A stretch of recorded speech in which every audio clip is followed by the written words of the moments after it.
કોઈ ચાંદ્રા બાપા હતા ને એ કોઈ જેવી તેવી વ્યક્તિ તો બાપા નથી.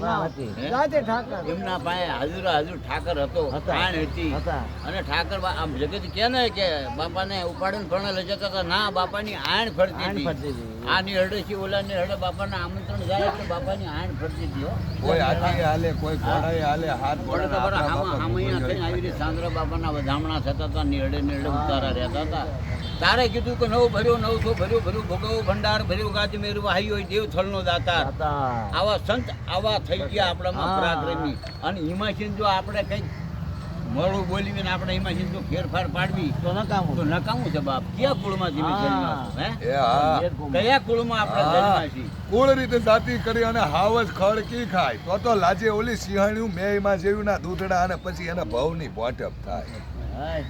તારે કીધું છે કે થોરા લટી જાય, ધરી લટી જાય, નળધર લટે તલવાર. ધના ભગત જો ધર્મ હોય ને, ચાંદ્રા બાપા જો આગેવાન હોય તો એનો ધર્મ ન લટે કાગળ. હા જય હો આવું છે બાપા.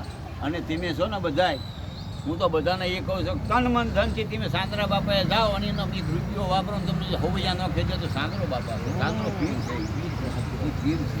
જેથી નગા લાખા બાપાનો જન્મ નતો ને, ખાક સુધની માલપા બાંબાના ભાણિયા નગો લાખો બાંબાના ભાણિયા